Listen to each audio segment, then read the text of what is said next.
আসসালামু আলাইকুম। আপনারা বেকন কেন আছেন? আপনারা বোন আলহামদুলিল্লাহ অনেক অনেক ভালো আছি। তো আজি আল্লাহ ছোট মিকে ব্লগ শেয়ার করতাম আগে যে ব্লগ করলে নাস্তা বানানি লইয়েরে মানে এই বলদি কি নাস্তা ওনারা হনচাই কি নাস্তা বানায় আচ্ছা হদি এই বলদি চিতই পিঠা মানে আর চট্টগ্রামের ভাষায় বাড়ি বেড়ে চিতল পিঠা হয়। এই চিতল পিঠা যখন ছোট থাকতে বানাতে দেখতাম আর মারে দাদুরে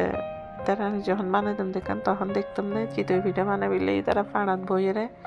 চলুরে ফিসি ফিসি মানে বহুত কষ্ট করিয়ে চিতই পিঠা বানাইতো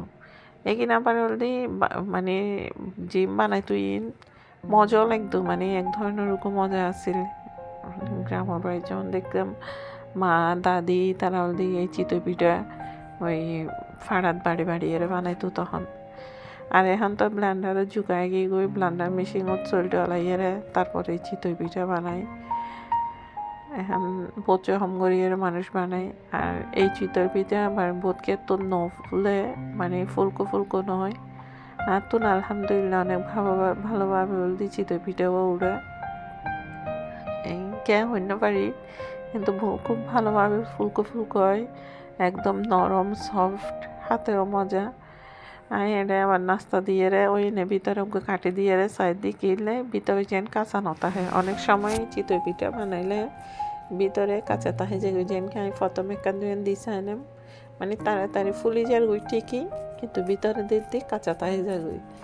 এত নাই চাই না দি চাই ওগো ভিতরে কাটি দিয়ে রে যখন চাইবেন দেখিবেন ধরলে মানে এর যখন হাই লাগে নতা হইব খামি লাগে নতা হইব তখন দেখবেন যে ঠিক মতো মানে চিতই পিঠা হই আর একদম ফুলকো ফুলকো হয় সফট চিতই পিঠা তুকো ডিম দিলে অনেক মানে আরও সফট হয়। তো আমি মানে ডিম দিই চালু